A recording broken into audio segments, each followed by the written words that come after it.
So what's going on YouTube? My name is Ayush and welcome back to my YouTube channel The Indian Dev. So guys इस video में हम बात करने वाले हैं version control system के बारे में। बहुत लोगों को कन्फ्यूज़न है कि वर्जन कंट्रोल सिस्टम आखिर है क्या, मतलब हम लोग कई लोग इसको यूज़ करते हैं लेकिन उन्हें पता नहीं है एक्चुअलिटी में क्या चीज़ है, ये कैसे मैनेज करता है। और इसके बारे में डिस्कशन से पहले गाइज मैं चाहूँगा, अगर आप लोगों ने मेरा YouTube channel the India Dev को सब्सक्राइब नहीं किया है then please go ahead and subscribe to the Indian Dev. और गाइज आप मेरे इंस्टाग्राम पेज पर भी मुझे फॉलो कर सकते हैं। The Instagram page is same as the YouTube, it is the Indian Dev, जहाँ मैं बेसिकली टेक्निकल पोस्ट डालता हूँ, तो आप वहाँ मुझे फॉलो कर सकते हैं। So guys let's begin with the version control system. So basically किसी भी सॉफ्टवेयर को या किसी भी सिस्टम को अगर हम डिज़ाइन कर रहे हैं, अगर कोई भी सिस्टम कहीं एग्जिस्ट करता है तो उसका मतलब है वो सिस्टम आने से पहले कोई एक प्रॉब्लम स्टेटमेंट रही होगी कि बेसिकली उसकी नीड क्या थी। तो हम सबसे पहले हम बात करने वाले हैं ये वर्जन कंट्रोल सिस्टम की नीड क्या थी, जो कि हमें वर्जन कंट्रोल सिस्टम यूज़ करना पड़ा। सो गाइज यहाँ आप देख सकते हैं problem statement is storing code into folders and managing the files. So basically क्या होता है, हम लोग जब भी काम करते हैं, बेसिकली अगर मैं बात करूँ, मैं जावास्क्रिप्ट की कोई फाइल पर काम कर रहा हूँ या मैं सी के फाइल पे किसी पे काम कर रहा हूँ या फिर मैं बेसिकली एंड्रॉयड का कोई प्रोजेक्ट कर रहा हूँ, तो बेसिकली हम सारा अपना जो भी हमारा प्रोजेक्ट का स्ट्रक्चर है या कोड्स है, हम उसमें बेसिकली कोड राइट करते हैं और वो हमारे सिस्टम में रहता है। तो बेसिकली प्रॉब्लम्स क्या हैं, हम क्या जैसे मेरा पहला वर्जन था जिसमें कि मैं केवल यूज़र को लॉगिन का एक्सेस दे रहा हूँ। दूसरा वर्जन था जिसमें कि मैं यूज़र के डैशबोर्ड तक ले जाऊँगा। तीसरा वर्जन होगा जहाँ पे मैं अपने यूज़र के ऑर्डर्स दिखाऊँगा, basically depending on the project. So इसमें क्या होता था, जो वर्जन वाइज जो इशू आते थे, जैसे देखा होगा इंस्टाग्राम का अगर मैं बात करूँ, इंस्टाग्राम के मल्टीपल वर्जन्स लॉन्च होते रहते हैं आए दिन, लाइक अपडेट्स आती रहती हैं। तो बेसिकली वो क्या होता है, वर्जनिंग कर रहे हैं वो, कि हाँ भाई फर्स्ट वर्जन में ये फंक्शनलिटीज़ थी, सेकंड वर्जन में ये फंक्शनलिटी थी। तो एक सॉफ्टवेयर डेवलपमेंट में या फिर अगर हम कोई किसी भी प्रोजेक्ट पे काम कर रहे हैं, तो उसमें बेसिकली वर्जन्स के बेसिस पे काम होता है कि हाँ भाई इस वर्जन में ये चीज़ें ठीक थी, इस वर्जन में ये चीज़ें ठीक थी। अब इशू क्या है, इस वर्जन्स को अगर मैं अपने फ़ोल्डर्स में या फाइल्स में मैनेज करूँ, लाइक मैंने अपने फ़ाइल में सेव कर लिया या बेसिकली अपने सिस्टम में मेरे में सेव है, तो इश्यूज़ क्या हैं, मैं मेरे लिए बहुत ज़्यादा मुश्किल हो जाएगा कि किस वर्जन में, लाइक इनिशियल वर्जन जैसे मैं डिफ़ाइन कर पा रहा हूँ 0.1 0.2, तो मेरे लिए काफ़ी ज़्यादा मुश्किल है कि मतलब किस वर्जन में कौन सा काम हो रखा है, वो कौन से वर्जन में क्या फ़ीचर्स हैं। तो इन सब को मैनेज करने के लिए हमारे पास आया वर्जन कंट्रोल सिस्टम। लाइक हम अपने सॉफ्टवेयर के कोड को, लाइक प्रोजेक्ट के कोड को हम मैनेज कर सकते हैं depending on the versions, depending on the functionalities.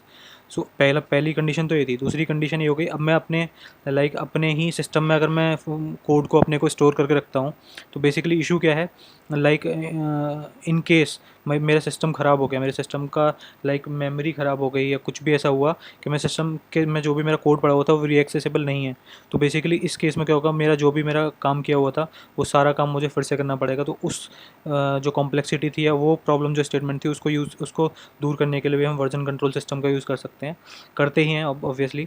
लेकिन कोई कहेगा क्या कहते हैं कि इसके लिए तो हम सीधे सीधे उस कोड को हम ड्राइव पे अपडेट कर सकते हैं, लाइक हम गूगल ड्राइव पे रख सकते हैं उस कोड को। लेकिन आई विल से दैट ये कोई फीजिबल सॉल्यूशन नहीं है। लाइक गूगल ड्राइव पे जाकर आप कितने वर्जन्स को मैनेज करोगे। मैंने आज एक फ़ाइल में चेंज करा, कल 3 फाइल में चेंज करा, ऐसे मैं डेली कुछ ना कुछ अपडेट्स करूँगा अपने प्रोजेक्ट में, तो कब तक और कितने वर्जन्स को तुम मैनेज करते रहोगे। तो ये था एक पहला प्रॉब्लम स्टेटमेंट कि जो भी कोड को मैनेज करना वाज वेरी टफ। इनिशियली ज़्यादा काम नहीं होता, लेकिन जैसे जैसे प्रोजेक्ट की स्केलेबिलिटी और प्रोजेक्ट का फीचर्स बढ़ते जाते हैं, वैसे वैसे मैनेज करना काफ़ी टफ हो जाता है। तो उसके लिए वर्जन कंट्रोल सिस्टम आया। दूसरी चीज़ है, अगर सेम प्रोजेक्ट, अगर हम बात करें किसी भी कंपनी के बारे में जहाँ भी किसी प्रोजेक्ट पे काम चल रहा है, तो वहाँ क्या होगा, मल्टीपल डेवलपर्स होंगे, like UI developer, junior developer, senior developer जो काम कर रहा होगा, टीम लीड जो कि उस प्रोजेक्ट को लीड कर रहा होगा। सो बेसिकली सब अपना अपना कंट्रीब्यूशन देंगे सेम प्रोजेक्ट में। लाइक अगर मैं फेसबुक की बात करूँ तो फेसबुक पे यूआई डेवलपर्स होंगे, जूनियर डेवलपर्स होंगे। सो पूरी एक टीम होती है जो कि डेवलपमेंट का काम करती है। तो बेसिकली अगर सबके कोड को अलग अलग हम जैसे विदाउट वीसीएस की बात करूँ, मैं विदाउट वर्जन कंट्रोल सिस्टम के बारे में, तो सबका कोड अलग अलग रखना, अलग अलग मैनेज करना।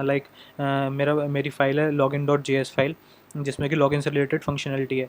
अब यूआई डेवलपर ने यूआई से रिलेटेड कुछ काम किया, जूनियर डेवलपर ने हो सकता है कुछ वैलिडेशंस लगाई हों, सीनियर डेवलपर ने हो सकता है कुछ उसके बारे में जो भी उसका बेसिकली जो भी हमारा सर्वर एंड से कनेक्शन है और वो वाला काम किया हो, टीम लीडर ने रिव्यू करा हो या ऐसा कुछ कुछ भी चेंजेस करे हो, तो सब ने सेम फाइल में मल्टीपल जगह चेंज किए हैं। तो इन सबको अगर हम मैनेज करें ना, लाइक, तो उसके लिए लोग पहले बहुत पहले यूज़ करते थे, लाइक पेन ड्राइव्स में कोड शेयर करते हैं। That was a very bad practice. So इन्हीं सब प्रॉब्लम स्टेटमेंट्स को दूर दूर करने के लिए आया हमारे पास वर्जन कंट्रोल सिस्टम। सो वर्जन कंट्रोल सिस्टम क्या है, हम उसके बारे में अब देखते हैं। लाइक वर्जन कंट्रोल सिस्टम में क्या हुआ, अब हमारे पास हमारा जो भी कोड रहेगा वो हमारे लोकल सिस्टम में केवल उसकी एक वर्किंग कॉपी रहेगी, जैसे मैं यहाँ दिखा रहा हूँ वर्किंग कॉपी रहेगी। बट जो भी हमारा जो एक्चुअल कोड होगा वो हम रखेंगे उसको क्लाउड पे। क्लाउड इन द सेंस हमारी क्लाउड सर्विसेज हैं, लाइक जो कि वर्जन कंट्रोल सिस्टम का यूज़ करती हैं। जैसे कि हम बात करें गिटहब की, बिटबकेट की, तो ये सारे वर्जन कंट्रोल सिस्टम्स हैं जो कि हमारे कोड के वर्जन्स को मैनेज करते हैं। सो उसकी बात मैं करूँ, जैसे कंसीडर कर लेते हैं हमारा गिटहब है। गिटहब को अगर किसी को नहीं पता तो उसके बारे में हम आगे डिस्कस करने वाले हैं। गिटहब को अभी के लिए सपोज़ कर लो एक क्लाउड की क्लाउड है जहाँ पे हम बेसिकली अपना डेटा स्टोर कर रहे हैं। So basically it's a database और वर्जन मेंटेनिंग सिस्टम जहाँ पे हम अपना कोड पुश करेंगे। So basically version control system को समझने के लिए हमें कुछ टर्मिनोलॉजी को समझना होगा, like working copy. Working copy in the sense जो कि मेरे सिस्टम में कोड है वो मेरी वर्किंग कॉपी है जिस पे मैं काम कर रहा हूँ, ठीक है। अब उस कॉपी को मैं जब मैं कमिट कर दूंगा, कमिट एक टर्मिनोलॉजी है, कमिट का मतलब है मैंने अपना कोड जो था उसको मैं रिपोजिटरी पर कमिट करने जा रहा हूँ, तो उसके लिए हम यूज़ करते हैं कमिट। तो जब मैं अपनी वर्किंग कॉपी को बेसिकली कमिट कर दूंगा तो वो यहाँ पर मेरा कोड जो है अब मेरी क्लाउड रिपोजिटरी पहुँच जाएगा। रिपोजिटरी टर्म से किसी को कन्फ्यूजन हो तो रिपोजिटरी हम कंसीडर कर सकते हैं एक तरह से डेटाबेस जो कि हमारी फाइल्स को मेंटेन कर रहा है और मेंटेन करने के साथ साथ उनकी वर्जनिंग भी मेंटेन कर रहा है। तो रेपोजिटरी हम इस तरह से कंसीडर कर सकते हैं। और यहाँ पुश गलत है, बेसिकली होना क्या चाहिए था, मैं यहाँ से कमिट कर सकता हूँ और अगर मुझे वही कोड वापस चाहिए तो मैं उस कोड को पुल कर सकता हूँ। तो कुछ टर्मिनोलॉजी हैं, जैसे हम बात करें रेपोजिटरी जिसकी हम बात कर चुके हैं, कमिट की हम बात कर चुके हैं, जो भी मेरी वर्किंग कॉपी है उसको क्लाउड तक पहुँचाना कमिट। पुश का मतलब है वही जो कोड मैंने कमिट किया है वो वहाँ पे विजिबल हो जाए बेसिकली क्लाउड रिपोजिटरी पे, उसके लिए पुश। अगर मुझे इन फ्यूचर कोई अपना कोई कोड वापस चाहिए या फिर उस कोड को मुझे अपने लोकल सिस्टम में रखना है, हो सकता है मेरा पुराना सिस्टम ख़राब हो गया हो, मुझे नए सिस्टम पे काम करना हो, तो मैं नए सिस्टम पे क्या करूँगा, सेम रिपोजिटरी पे जाऊँगा, सेम क्लाउड पे जहाँ भी मैंने उसको बेसिकली स्टोर कर रखा है, GitHub, Bitbucket, whatever it is, जहाँ भी स्टोर कर रखा है मैं वहाँ से पुल कर लूँगा अपना पूरा कोड। और मेरे पास फिर से मैं मेरे पास अपनी एक वर्किंग कॉपी होगी जिस पे कि मैं काम करना स्टार्ट कर सकता हूँ। अब जैसे हमने डिस्कस किया था मल्टीपल डेवलपर्स सेम प्रोजेक्ट पे काम करते हैं, तो उसके लिए क्या होता है, हम क्या करेंगे, सबको अपनी अपनी एक सेपरेट वर्किंग कॉपी दे देंगे जिसको कि हम बोल रहे हैं यहाँ पे ब्रांच। लाइक एक ही प्रोजेक्ट में एक ही रिपोजिटरी में हम मल्टीपल ब्रांचेस बना देंगे। और वो बेसिकली अगर यूआई डेवलपर है, जैसे हमने यहाँ बात करी थी, यूआई डेवलपर है तो यूआई डेवलपर अपनी ब्रांच पे काम कर रहा होगा, जूनियर डेवलपर अपनी ब्रांच पे काम कर रहा होगा, सीनियर डेवलपर अपनी ब्रांच पे काम कर रहा होगा, टीम लीड अपनी ब्रांच पे काम कर रहा होगा। इस तरह से क्या होगा, जो भी हमारा बेसिकली जो भी हमारा कोड है या जो भी मल्टीपल डेवलपर्स काम कर रहे हैं वो अपनी अपनी ब्रांच पे काम करेंगे। और फिर लास्ट में हम क्या करेंगे, उसी उन्हीं ब्रांचेस को हम एक जो हमारी सेंट्रल बेसिकली रिपोजिटरी है उसमें मर्ज कर देंगे। तो this is all about version control system. इस तरह से क्या हुआ, हमारी कई चीज़ें सिंप्लीफाइड हो गई। तो मुझे लगता है गाइस आपको अब समझ में आज आने लगा होगा कि आखिर वर्जन कंट्रोल सिस्टम है क्या, लाइक इसकी नीड क्या थी, ये कैसे काम करता है और इसने किन किन प्रॉब्लम स्टेटमेंट्स को सॉल्व किया।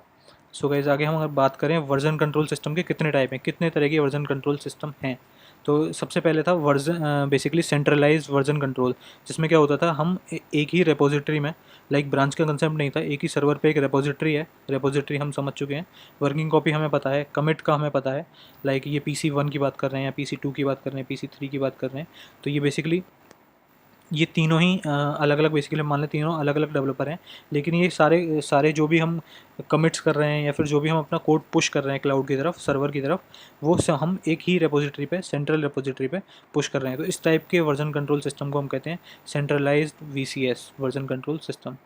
और जो दूसरा टाइप है हमारे पास बेसिकली है distributed version control system.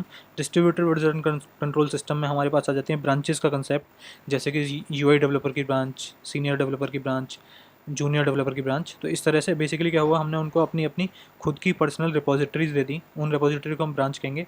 At the end होंगी वो एक ही रिपोजिटरी से रिलेटेड, बट वो जो भी काम करेंगे वो अपना वर्किंग कॉपी अपनी ही रिपोजिटरी में, लाइक हम बात करेंगे ब्रांचेस की, तो हो सकता है ये लॉगिन पेज पे काम कर रहा हो, login UI branch, login validation branch, login functionality branch.